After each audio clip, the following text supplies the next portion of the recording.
కరెక్ట్‌గా అర్థం కాలేదు. అంటే ఒక ఒక కొత్త వర్డ్‌ని యాడ్ చేశారు. అంటే షూటింగ్‌లో లేనిది, స్క్రిప్ట్‌లో లేనిది ఎస్‌పీబీ గారు డబ్బింగ్‌లో ఒకటి యాడ్ చేశారు. మహేష్ ఎవరు బాబు నాజర్ గారిదా? నాజర్ గారిది. ఆ! సో, అది ఒక కొత్త మేము అనుకోలేదు కానీ ఎస్‌పీబీ గారు యాడ్ చేయటం వల్ల సీన్ చాలా ఫుల్‌ఫిల్‌మెంట్ అయింది అని అన్నారు త్రివిక్రమ్ గారు. సో, ఎస్‌పీబీ గారి వాయిస్ అనేది నాజర్ గారి క్యారెక్టర్‌కి ఒక ప్రాణం పోసింది. సో, అప్పుడు ఎస్‌పీబీ గారు మన మధ్య లేరు. కానీ ఆయన వాయిస్‌ని మళ్ళీ ఒక 20 ఇయర్స్ తర్వాత మనం మళ్ళీ చూడబోతున్నాం.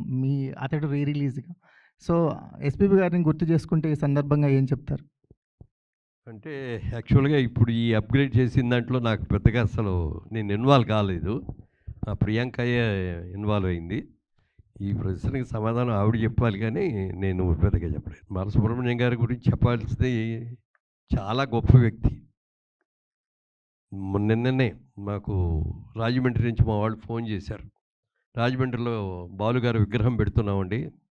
గోదావరి ఒడ్డున ఘంటసాల గారి విగ్రహం పక్కన పెడుతున్నామని చెప్పి మీరు మెసేజ్ కావాలండి అంటే నేను పంపించాను వాళ్ళకి.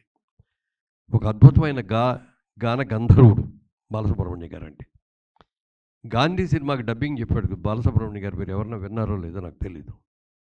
నేను అది చూడగానే ఆ సినిమా గాంధీ సినిమా చూసిన తర్వాత ఇమ్మీడియట్గా బాలుగారికి ఫోన్ చేసి ఆ క్యారెక్టర్కి ప్రాణం పోశారు సార్ మీరు. ఎవరో మన ఇండియన్ కాని ఒక వ్యక్తి, ఒక ఫారిన్ యాక్టర్ యాక్ట్ చేసిన దాన్ని మీరు డబ్బింగ్ ఎక్కడా కూడా అసలు చిన్న లిప్ మూమెంట్లో తేడా కానీ, ఎక్స్ప్రెషన్లో తేడా కానీ లేకుండా చేశారు. హైలైట్ అండి, ఎక్సలెంట్ అండి అని చెప్పడం జరిగింది. అలాగే మరి ఆయన అద్భుతమైన వ్యక్తి. ఇవాళ ఆ డైలాగులు, ఆ డబ్బింగ్ను మార్చినవి ఏం మారవండి అవి. సౌండ్ సిస్టమ్స్ మారతాయి తప్ప అవి ఏం మారవు.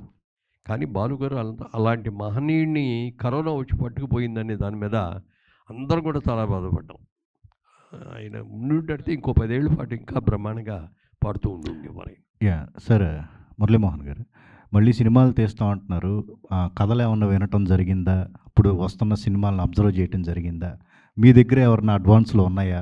మీకు చేయాల్సిన వర్క్ ఎవరన్నా బ్యాలెన్స్ ఉన్నారా? ఎలా ఈ ప్లానింగ్ అంతా?